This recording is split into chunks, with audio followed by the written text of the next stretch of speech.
ओम वंदे देव उमापतिं सुरगुरं वंदे जगत कारणं वंदे पन्नभूषणं मृगधरं वंदे पशूनां पति वंदे सूर्य शशांक वह्निनयनं वंदे मुकुंद प्रियं वंदे भक्तजनाश्रयं च वरदं वंदे शिवं शंकरं।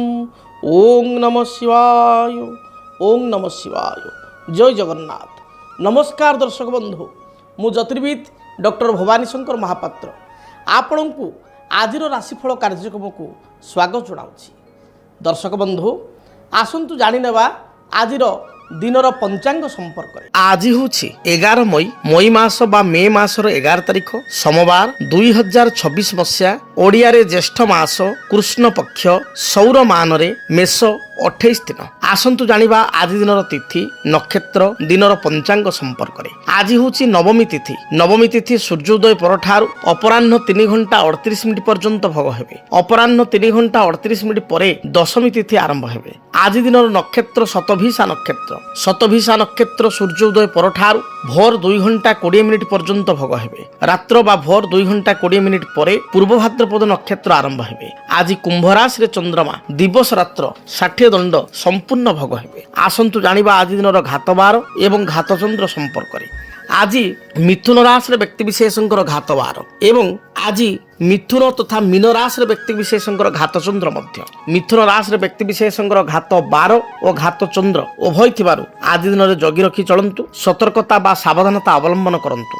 मीन राशि व्यक्ति विशेष मध्य सावधानता अवलंबन करंतु। सन्तु जानिबा आज दिन निषिद्ध खाद्य संपर्क रे केउ खाद्य को आपण माने आज ग्रहण करिवे नाही। आज दिन रे आपण माने धर्मशास्त्र अनुसार ओलाबु बा लाउ को अपराह्न 3 घंटा 38 मिनिट पर्यंत ग्रहण करंतु नाही। अपराह्न 3 घंटा 38 मिनिट परे कलम अर्थात कलम शाग को खाद्य हिसाब रे खांतु नाही।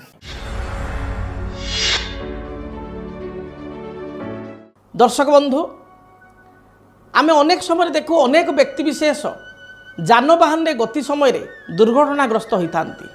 अनेक व्यक्ति विशेष उच्च स्थान हठात पड़ जावा, सीढ़ी ओल्हो ओल्हो पड़ जावा, छात उपरू गली पड़ा, कौन सी स्टेयर केस जीवा समय आघात प्राप्ति होगा बा एमिति कि ठीक ठाक चलु रास्तार चलुंट बा ठीक ठाक भाव में सतर्क रही कार्य करुँचा सत्वे मध्य दुर्घटनाग्रस्त होबार जोग देखा दी थाए।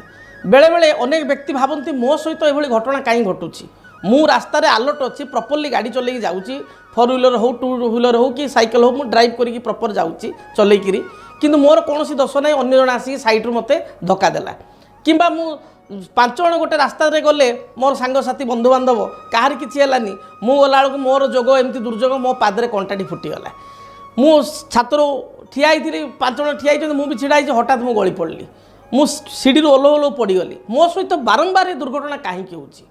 तेबे आसतु जानिबा जन्म जातक केउ ग्रह स्थिति रे एभली समस्या देखा दिए। जन्म जातक षष्ठ स्थान आमे आणु शत्रु रोग ऋण स्थान एवं दुर्घटना मध्य षष्ठ स्थान विचार करा जाए। से भली तृतीय स्थान मध्य दुर्घटना विचार करा जाए, अष्टम स्थान मध्य दुर्घटना विचार करा जाए।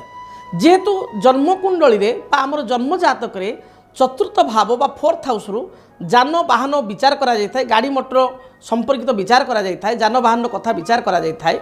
सप्तम स्थानटी गमनागमन स्थान होई थाए। सप्तम स्थान को आमे गमनागमन दूर यात्रा विदेश यात्रा भाव में आमे देखि थाउ। तेणु आमे जन्म कुंडली रे जदि देखिबा चतुर्थ स्थान रे शनि राहु एकत्र रहिचंती। आपण माने देखिबे सप्तम स्थान रे बा गमनागमन स्थान रे शनि राहु एकत्र रहिचंती। अष्टमाधिपति शनि चतुर्थ स्थान रे सप्तम स्थान रे किंबा लग्न रे बसिचंती। बारंबार आपणकर दुर्घटना हेबार जोग जातक रे सृष्टि हेबो। आपण सतर्क भाव में जीवा आसवा करिवे, किंतु आपण अजाणतरे बा सतर्क थाई सुद्धा आपण दुर्घटनाग्रस्त हेबे।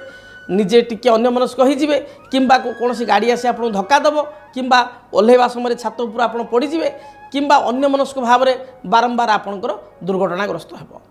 जदि जातक रे शनि मंगल परस्पर ठारू षडाष्टक थांती, अर्थात मंगल ठारू हिसाब कले शनि 6 एवं शनि ठारू मंगल हिसाब कले 8 रे थांती, किंबा अल्टरनेट भाव में आम देखा मंगल ठारू शनि 8 एवं शनि ठारू मंगल 6 रे थांती, ତାକୁ ଷଡ଼ାଷ୍ଟ କୁହାଯାଏ। ଯଦି ଜାତକରେ ଶନି ମଙ୍ଗଳ ପରସ୍ପର ଠାରୁ ଷଡ଼ାଷ୍ଟକ ଥାନ୍ତି କିମ୍ବା ମଙ୍ଗଳ ଶନି ଜାତକରେ ଯଦି ଲଗ୍ନରେ ଚତୁର୍ଥରେ ସପ୍ତମରେ ଷଷ୍ଠ ସ୍ଥାନରେ ଦ୍ୱାଦଶ ସ୍ଥାନରେ ଅଥବା ଅଷ୍ଟମ ସ୍ଥାନରେ ଥାନ୍ତି, ମନେ ରଖିଥାନ୍ତୁ ଯଦି ମଙ୍ଗଳ ଶନି ଜାତକରେ ଲଗ୍ନରେ ଚତୁର୍ଥରେ ଷଷ୍ଠରେ ସପ୍ତମରେ ଅଷ୍ଟମରେ ଅଥବା ଦ୍ୱାଦଶ ସ୍ଥାନରେ ଏକତ୍ର ଥାନ୍ତି ବାରମ୍ବାର ବ୍ୟକ୍ତିବିଶେଷ ଦୁର୍ଘଟଣାଗ୍ରସ୍ତ ହେବାର ବା କୌଣସି ଆଘାତ ପ୍ରାପ୍ତି ହେବାର ଯୋଗ ଦେଖା ଦେଇଥାଏ। ମଙ୍ଗଳ ହେଉଛନ୍ତି ଅଗ୍ନିତତ୍ତ୍ୱର ଗ୍ରହ। ଯଦି ଗୋଟିଏ ମହିଳାଙ୍କ କୁଣ୍ଡଳୀରେ ଜନ୍ମ ଜାତକରେ ବା ଜଣେ ସ୍ତ୍ରୀଙ୍କ ଜାତକରେ ବା ଝିଅର ଜାତକରେ ଯଦି ମଙ୍ଗଳ ଶନି ଏକତ୍ର ଏଇଭଳି ଜାଗାରେ ଥାନ୍ତି ତାହେଲେ ଆପଣ ଦେଖିବେ ରୋଷେଇ କରିବା ସମୟରେ ବହୁତ ମୋର ମା ମାନେ ଭଉଣୀ ମାନେ ଦେଖିବେ ସେମାନେ ପ୍ରାୟ ସମୟରେ ଆପଣ ଦେଖିବେ ଚେଙ୍କି ଯାଆନ୍ତି, ରୋଷେଇ କରିବା ସମୟରେ ଚେଙ୍କି ଯାଆନ୍ତି, ବାରମ୍ବାର ତାଙ୍କ ସହିତ ଘଟଣା ଘଟେ। ରୋଷେଇ କରୁ କରୁ ଚେଙ୍କି ଯିବା ଏ ସାଧାରଣ କଥା, କାହାର 6 ମାସରେ ଥରେ କାହାର ବର୍ଷରେ ଥରେ ହେବା ନର୍ମାଲ କଥା କି ମାସରେ 2 ମାସରେ ଥରେ ହେବା ନର୍ମାଲ କଥା। କିନ୍ତୁ ଆପଣ ଏଭଳି ଅନେକ ଗୃହିଣୀଙ୍କୁ ଦେଖିବେ, ଅନେକ ମହିଳାଙ୍କୁ ଦେଖିବେ, ମା ମାନଙ୍କୁ ଦେଖିବେ, ଭଉଣୀମାନଙ୍କୁ ଦେଖିବେ ଯେଉଁମାନେ ପ୍ରତିଦିନ ତାଙ୍କର କମ୍ପ୍ଲେନ୍ ଥିବ ଯେ ଆଜି ମୁଁ ଗ୍ୟାସ୍ରେ ବସେଇଥିଲି ମୋ ହାତ ଫଟକା ହେଇଗଲା, ମୁଁ ଚେକିଗଲି, ଆଜି ମୋ ଉପରେ ପେଜ ଢାଳିଗଲା, ଆଜି ଛୁରୀରେ କାଟୁ କାଟୁ ମୋର କଟିଗଲା, ପରିବା କାଟୁ କାଟୁ ବା ପନିକିରେ କାଟୁ କାଟୁ ମୋର ହାତ କଟିଗଲା। ପ୍ରାୟ ଯଦି ଆପଣଙ୍କ ସହିତ ଏଭଳି ଘଟଣା ଘଟେ, ବାରମ୍ବାର ଘଟଣା ଘଟେ, ତାହେଲେ ଜାଣିବେ ଆପଣଙ୍କ ଜାତକରେ ମଙ୍ଗଳ ଶନିଙ୍କର ପରିସ୍ଥିତି ଏଭଳି ରହିଛି ବା ଯେଉଁ ପ୍ଲାନେଟାରୀ ପୋଜିସନ୍ କହିଲେ ସେୟା ରହିଛି। ସେଭଳି ଭାବରେ ଚନ୍ଦ୍ରମା ଯଦି ଜାତକରେ କେତୁଯୁକ୍ତ ହୋଇଯାଏ, ଯଦି ଜାତକରେ ଚନ୍ଦ୍ରକେତୁ ଏକତ୍ର ଥାନ୍ତି ଆଉ ସ୍ପେଶିଆଲି ଚନ୍ଦ୍ରକେତୁ ଜାତକରେ ଚତୁର୍ଥ ସ୍ଥାନରେ ଲଗ୍ନରେ ଷଷ୍ଠ ସ୍ଥାନରେ ସପ୍ତମ ସ୍ଥାନରେ ଅଷ୍ଟମ ସ୍ଥାନରେ ଅଥବା ଦ୍ୱାଦଶ ସ୍ଥାନରେ ଚନ୍ଦ୍ର ଆଉ କେତୁ ରହିଯାଆନ୍ତି ତାହେଲେ ମଧ୍ୟ ବାରମ୍ବାର ଯାନବାହନ ହେତୁକ ଦୁର୍ଘଟଣା ଘଟିଥାଏ। ବାରମ୍ବାର ଇଲେକ୍ଟ୍ରିକ୍ ବା ବୈଦ୍ୟୁତିକ ଉପକରଣରେ ଆଘାତ ଲାଗିବା, କରେଣ୍ଟ ଲାଗିବା, ଅଗ୍ନି ବା ରୋଷେଇ ସମୟରେ ରୋଷେଇ ଶାଳରେ ବାରମ୍ବାର ହାତ ଚେଙ୍କିଯିବା, ଫଟକା ହୋଇଯିବା, ଏଭଳି ପେଜ ଢାଳିଯିବା, ଅଗାଳି ହୋଇଯିବ, ଅଗାଳିଲା ସମୟରେ ପେଜ ଢାଳିଯିବା, ଏଭଳି ସମସ୍ୟା ହୋଇଥାଏ। ତେବେ ଯଦି ଆପଣ ବାରମ୍ବାର ଦୁର୍ଘଟଣାଗ୍ରସ୍ତ ହେଉଥାନ୍ତି ଜ୍ୟୋତିଷ ଶାସ୍ତ୍ର ହିସାବରେ ଗୋଟିଏ ସରଳ ପ୍ରତିକାର କରନ୍ତୁ। ସରଳ ପ୍ରତିକାର କ'ଣ କରିବେ? ପୁଷ୍ୟା ନକ୍ଷତ୍ର ପଡ଼ି ଯେବେ ସୋମବାର ପଡ଼ିଥିବ, ପୁଷ୍ୟା ନକ୍ଷତ୍ର ଏବଂ ସୋମବାର ଯେବେ ପଡ଼ିଥିବ ଏହି ଦିନ ଆପଣ ସମୁଦ୍ର କୂଳରେ ଆପଣ ଦେଖିବେ ପୁରୀ ବେଳାଭୂମିରେ ବା ଗୋପାଳପୁରରେ ଅନ୍ୟ ସମୁଦ୍ର କୂଳ ବେଳାଭୂମିରେ ବା ମାର୍କେଟରେ ମନ୍ଦିରରେ ଆପଣ ଦେଖିବେ ଗୋଟେ ଶଙ୍ଖର ଗୋଟେ ମୁଦି ଆସେ, ଶଙ୍ଖର ଗୋଟେ ମୁଦି ଆସେ, ଛୋଟ ରିଙ୍ଗଟେ ଆସେ, ଗୋଲ ରିଙ୍ଗ ଶଙ୍ଖର ମିଳେ।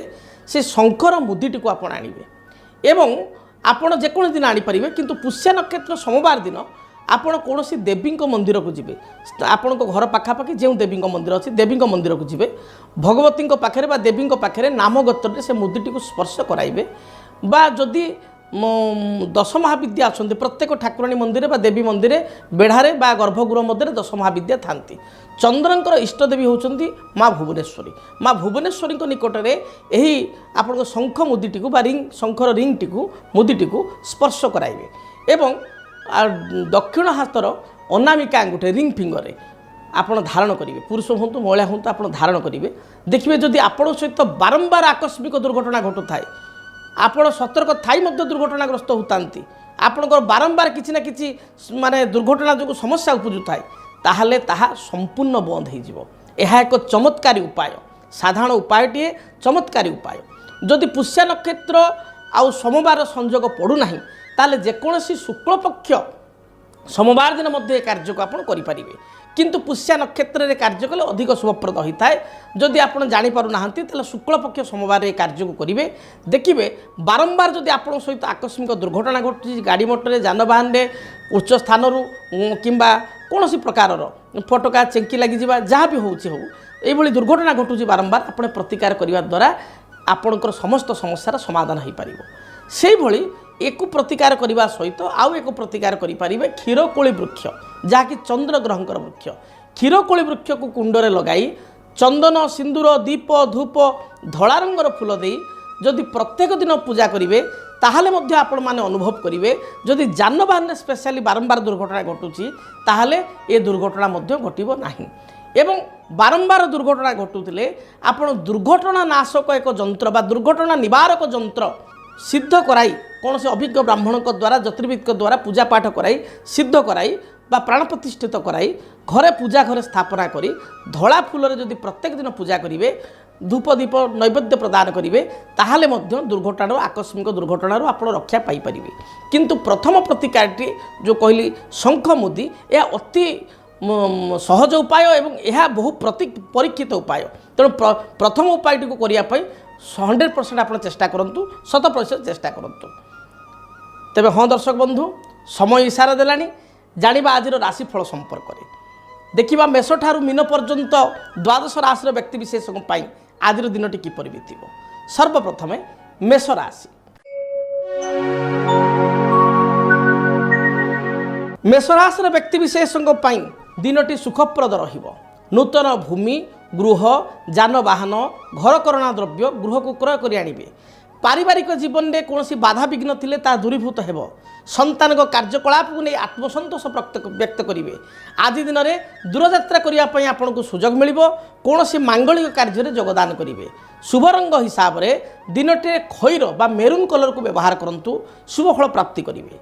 ବୃଷ ରାଶି। ବୃଷ ରାଶିର ବ୍ୟକ୍ତିବିଶେଷଙ୍କ ପାଇଁ ଦିନଟିରେ ଉତ୍ସାହ ବଢ଼ିଯିବ।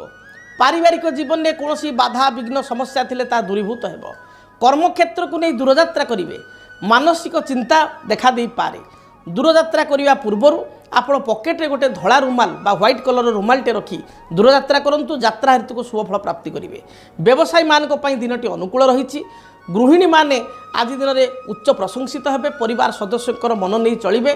ସନ୍ତାନ ସନ୍ତତି ହେତୁକୁ କିଛି ଶୁଭ ସମ୍ବାଦ ବା ଶୁଭଫଳ ପାଇପାରିବେ। ପରବର୍ତ୍ତୀ ରାଶି ମିଥୁନ ରାଶି। ସ୍ୱାସ୍ଥ୍ୟଗତ ସମସ୍ୟାକୁ ନେଇ ସାମାନ୍ୟ ଚିନ୍ତିତ ହୋଇପାରନ୍ତି। ତେବେ ଆଜି ଦିନରେ ଆପଣ ଅର୍ଥ ପ୍ରାପ୍ତି କରିବେ। ଅର୍ଥ, ସମ୍ମାନ, ପ୍ରତିଷ୍ଠା ଦିନଟିରେ ପ୍ରାପ୍ତି ହେବ। ବ୍ୟବସାୟୀମାନେ ବ୍ୟବସାୟରେ ଅନୁକୂଳ ଫଳ ପ୍ରାପ୍ତି କରିବେ। କୌଣସି ଦ୍ରବ୍ୟ ହଜି ଯାଇପାରେ ବା ନଷ୍ଟ ହୋଇଯାଇପାରେ, ଆପଣ ଜଗି ରଖି ଚଳନ୍ତୁ। ଏପରିକି ଗୁରୁତ୍ୱପୂର୍ଣ୍ଣ ଡକୁମେଣ୍ଟ, କାଗଜପତ୍ର ବା କୌଣସି ଗାଡ଼ିର ଚାବି ଆପଣ ହଜାଇ ଦେଇ ଅନ୍ୟମନସ୍କ ଭାବରେ ହଜାଇ ଦେଇ ପରେ ଅନୁତାପ କରିପାରନ୍ତି।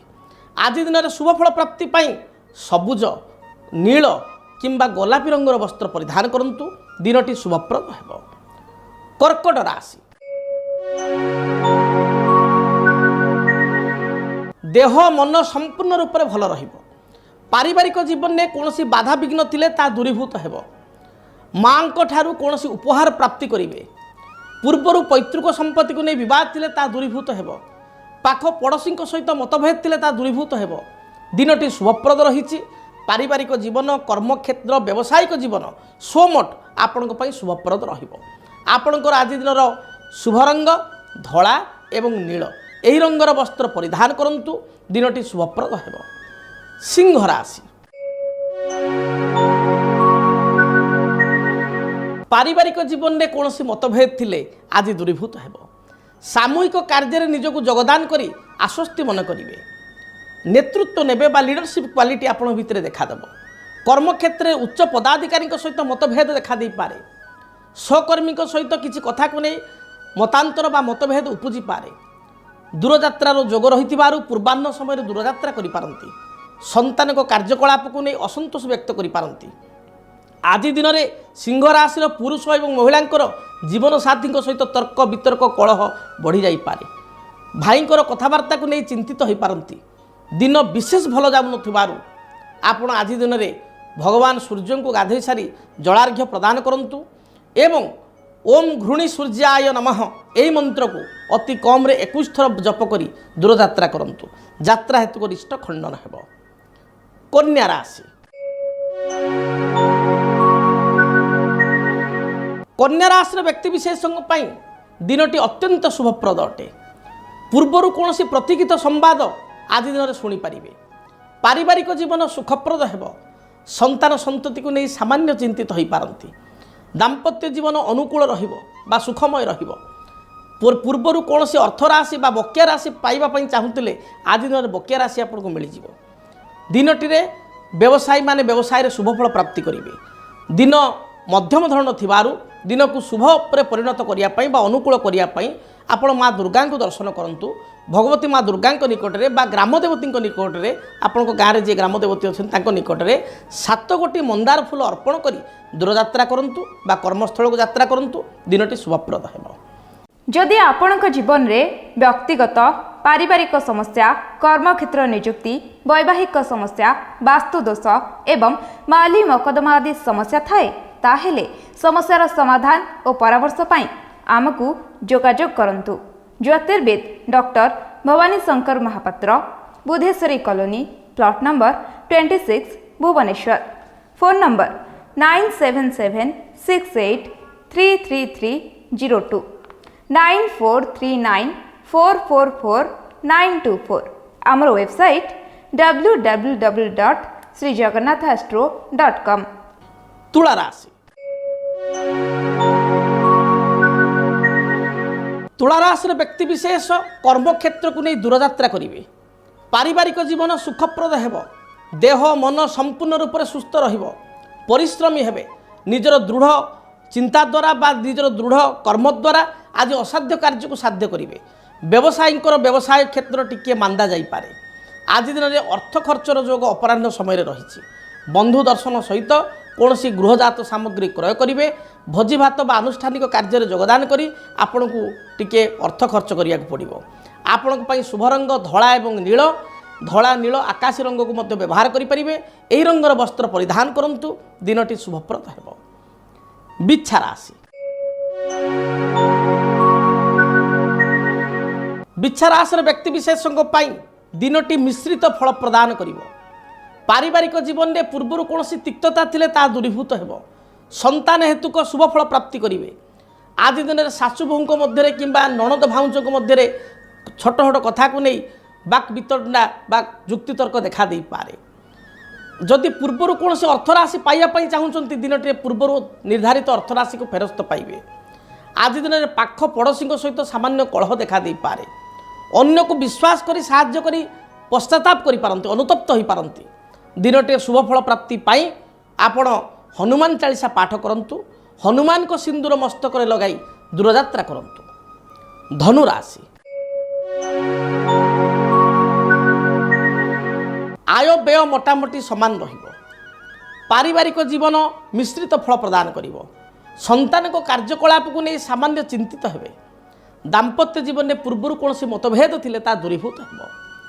ଆଜି ଦିନରେ ଆପଣ ଉଚ୍ଚ ଆଶାବାଦୀ ହେବା ସହିତ କିଛି ନୂଆ କାର୍ଯ୍ୟ ଆରମ୍ଭ କରିପାରନ୍ତି ବା ନୂତନ କାର୍ଯ୍ୟକୁ ଆରମ୍ଭ କରିପାରନ୍ତି। କାର୍ଯ୍ୟ ଆପଣଙ୍କ ସୁଚାରୁ ରୂପରେ ସମାପ୍ତି ହେବ। ଦିନରେ ଧାର୍ମିକ ଭାବନା ଜାତ ହେବ। ଧର୍ମ କାର୍ଯ୍ୟରେ ନିଜକୁ ନିୟୋଜିତ କରିବେ।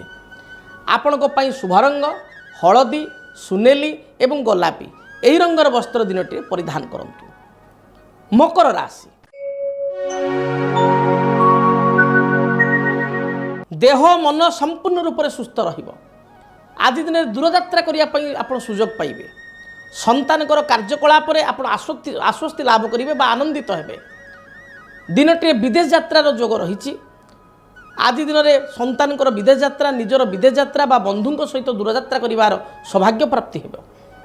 ନିଜ ଗ୍ରାମକୁ ବା ନିଜ ଘରକୁ ଆପଣ ଆଜି ଦିନରେ ପ୍ରତ୍ୟାବର୍ତ୍ତନ କରିପାରନ୍ତି ଯଦି ବାହାର ଦେଶରେ ରହୁଛନ୍ତି ବା ବାହାର କେଉଁ ଜାଗାରେ ଅଞ୍ଚଳରେ ରହୁଛନ୍ତି, ବାହାର ଏରିଆରେ ରହୁଛନ୍ତି।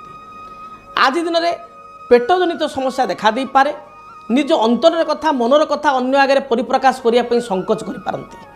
ଦିନଟି ଶୁଭପ୍ରଦ ପାଇଁ ସବୁଜ ନୀଳ ଆକାଶୀ ରଙ୍ଗର ବସ୍ତ୍ର ପରିଧାନ କରନ୍ତୁ। ଦିନଟି ଶୁଭପ୍ରଦ ହେବ। କୁମ୍ଭ ରାଶି। କୁମ୍ଭ ରାଶିର ବ୍ୟକ୍ତିବିଶେଷଙ୍କ ପାଇଁ ଦିନଟି ଅତ୍ୟନ୍ତ ଶୁଭପ୍ରଦ ରହିଛି। ପୂର୍ବରୁ କୌଣସି ବାଧା ବିଘ୍ନ ଥିଲେ ତାର ସମାଧାନ ପାଇବେ। ପାରିବାରିକ ଜୀବନ ସୁଖପ୍ରଦ ହେବ। ଯାତ୍ରା ହେତୁକ ଯାହା ବି ବାଧା ବିଘ୍ନ ରହିଛି ତାହା ଦୂରୀଭୂତ ହେବ। ଆପଣଙ୍କର କୌଣସି ବନ୍ଧୁ ଆପଣଙ୍କ ସହିତ ପ୍ରତାରଣା କରିଥିଲେ ବା ଆପଣଙ୍କୁ କୌଣସି ବ୍ୟକ୍ତି ମନ ଦୁଃଖ କରିଥିଲେ, ସେ ଆପଣା ଛାଇ ଆପଣଙ୍କ ଶରଣାଗତ ହେବେ ବା ତାଙ୍କ ସହିତ ରିଲେସନ୍ ସୁଧୁରିଯିବ। ଆଜି ଦିନରେ ସ୍ୱାମୀ ସ୍ତ୍ରୀଙ୍କ ମଧ୍ୟରେ ସାମାନ୍ୟ ଖିଟପିଟ ଦେଖା ଦେଇପାରେ। ତଥାପି ଅପରାହ୍ନ ସମୟରେ ମତାନ୍ତର ମନାନ୍ତର ଦୂରୀଭୂତ ହେବ। ଶୁଭ ରଙ୍ଗ ହିସାବରେ ନୀଳ, କମଳା, ସବୁଜ ରଙ୍ଗକୁ ବ୍ୟବହାର କରନ୍ତୁ। ଅନ୍ତିମ ରାଶି ମୀନ ରାଶି। ମୀନ ରାଶିର ପୁରୁଷ ମହିଳାଙ୍କ ପାଇଁ ଦିନଟି ଶୁଭପ୍ରଦ ରହିଛି। କର୍ମ ଜୀବନ ଆପଣଙ୍କ ପାଇଁ ଅନୁକୂଳ ରହିବ। ବନ୍ଧୁ ଗୃହକୁ ଆଗମନ କରିବେ। କୌଣସି ବ୍ୟାଙ୍କ, ବୀମା, ଫାଇନାନ୍ସ ସଂସ୍ଥା ଠାରୁ ଋଣ ପାଇଁ ଆବେଦନ କରିଥିଲେ ଋଣ ମଞ୍ଜୁର ହୋଇଯିବ। ଆଜି ଦିନରେ ଦୂରଯାତ୍ରା କରିବା ପାଇଁ ସୁଯୋଗ ପାଇବେ। ସଭା ସମିତି ଆନୁଷ୍ଠାନିକ କାର୍ଯ୍ୟରେ ଯୋଗଦାନ କରି ଗୌରବାନ୍ୱିତ ମନେ କରିବେ। ଯଦି ପୂର୍ବରୁ ମାଙ୍କ ସହିତ କିଛି ତିକ୍ତତା ଅଛି, ବାପାଙ୍କ ସହିତ କିଛି ତିକ୍ତତା ଅଛି ବା ଶ୍ୱଶୁର ଘର ଲୋକଙ୍କ ସହିତ କିଛି ମନୋମାଳିନ୍ୟତା ରହିଛି, ତାହା ଦିନଟିରେ ଦୂରୀଭୂତ ହେବ। ମାତ୍ର ସ୍ୱାସ୍ଥ୍ୟଗତ ସମସ୍ୟା ଦେଖାଦେବ। ଥ୍ରୋଟ୍ ଇନଫେକ୍ସନ୍, ଥଣ୍ଡା ଦୋଷ, ଭାଇରାଲ ଫିଭର କିମ୍ବା ପେଟଜନିତ କୌଣସି ସମସ୍ୟା ଉପୁଜିବାର ଜଣାଯାଏ। ଖାଦ୍ୟପେୟକୁ ଆପଣ ଠିକ୍ ଭାବରେ ଗ୍ରହଣ କରନ୍ତୁ, ଦିନଚର୍ଯ୍ୟାକୁ ଠିକ୍ ଭାବରେ ମେଣ୍ଟେନ୍ କରନ୍ତୁ, ଶୁଭ ଫଳ ପ୍ରାପ୍ତି କରିବେ। ମୁଁ ଆଶା କରିବି ମେଷ ଠାରୁ ମୀନ ପର୍ଯ୍ୟନ୍ତ 12ଗୋଟି ରାଶିର ବ୍ୟକ୍ତିବିଶେଷଙ୍କ ପାଇଁ ଦିନଟି ଶୁଭପ୍ରଦ ହେଉ। ଯଦି ଆପଣଙ୍କ ବ୍ୟକ୍ତିଗତ ଜୀବନରେ କୌଣସି ସମସ୍ୟା ଥାଏ, ସମସ୍ୟାର ସମାଧାନ ପାଇଁ ଆପଣ ବ୍ୟକ୍ତିଗତ ଭାବରେ ମୋ ସହିତ ଯୋଗାଯୋଗ କରିପାରିବେ। ଫୋନ୍ ଦିଆଯାଉଥିବା ସ୍କ୍ରିନ୍ରେ ଯେଉଁ ଫୋନ୍ ନମ୍ବରରେ ଆପଣ ଆପଏଣ୍ଟମେଣ୍ଟ ନେଇ ମୋ ସହିତ ସାକ୍ଷାତ କରିପାରିବେ କିମ୍ବା ଚିଠିପତ୍ର ମାଧ୍ୟମରେ ଆମ ନିକଟକୁ ଆପଣଙ୍କର ମତାମତ ଏବଂ ସମସ୍ୟା ଲେଖି ପଠାଇ ପାରିବେ। ତେବେ ଠିକଣା ନୋଟ୍ କରନ୍ତୁ। ଆମର ଠିକଣା ହେଲା, ଯଦି ଆପଣଙ୍କ ଜୀବନରେ ବ୍ୟକ୍ତିଗତ ପାରିବାରିକ ସମସ୍ୟା, କର୍ମକ୍ଷେତ୍ର ନିଯୁକ୍ତି, ବୈବାହିକ ସମସ୍ୟା, ବାସ୍ତୁଦୋଷ ଏବଂ ମାଲି ମକଦ୍ଦମା ଆଦି ସମସ୍ୟା ଥାଏ, ତାହେଲେ ସମସ୍ୟାର ସମାଧାନ ଓ ପରାମର୍ଶ ପାଇଁ ଆମକୁ ଯୋଗାଯୋଗ କରନ୍ତୁ। ଜ୍ୟୋତିର୍ବିଦ doctor Bhabani Shankar Mahapatra, Budheswari colony, plot number 26, Bhubaneswar. Phone number 9776833302, 9439444924। ଆମର ୱେବସାଇଟ୍ www.srijagannathastro.com। ଜାଣିଲେ ଠିକଣା ସମ୍ପର୍କରେ। ଦିନଟି ଆପଣଙ୍କ ପାଇଁ ମଙ୍ଗଳପ୍ରଦ ହେଉ। ରହୁଛି। ଜୟ ଜଗନ୍ନାଥ। ଚକ୍ରବତ୍ ପରିବୃତ୍ତନ୍ତେ ଦୁଃଖାନି ଚ ସୁଖାନି ଚ। ହଁ ଦର୍ଶକ ବନ୍ଧୁ, ଜୀବନରେ ସୁଖ ଦୁଃଖ ଚକ୍ରର ଦୁଇ ଭାଗ ଭଳି। ତେବେ ଆପଣମାନେ ଜାଣିବା ପାଇଁ ଚାହୁଁଛନ୍ତି ଇଂରାଜୀ ମାସ ମଇ ମାସ ଆପଣଙ୍କ ପାଇଁ କିପରି ରହିବ? ପାରିବାରିକ ଜୀବନ, ଆର୍ଥିକ ସ୍ଥିତି, କର୍ମକ୍ଷେତ୍ର, ବୃତ୍ତିଗତ ଜୀବନ, ବ୍ୟବସାୟିକ ସ୍ଥିତି କିପରି ରହିବ? ମେଷ ଠାରୁ ମୀନ ପର୍ଯ୍ୟନ୍ତ 12 ରାଶିର 12ଗୋଟି ରାଶିର ଆପଣଙ୍କ ରାଶିର ବିସ୍ତୃତ ରାଶିଫଳ ଦେଖିବା ପାଇଁ ଚ୍ୟାନେଲକୁ ସବସ୍କ୍ରାଇବ୍ କରନ୍ତୁ। ମେଷ ଠାରୁ ମୀନ ପର୍ଯ୍ୟନ୍ତ 12 ରାଶିର ଆପଣଙ୍କର ରାଶିଫଳ କେବଳ DTV ଓଡ଼ିଆରେ। DTV ଓଡ଼ିଆ ଦେଖିବା ପାଇଁ ସବସ୍କ୍ରାଇବ୍ କରନ୍ତୁ ଏବଂ ବେଲ୍ ଆଇକନ୍କୁ ମଧ୍ୟ ଦବାଇ ଦିଅନ୍ତୁ।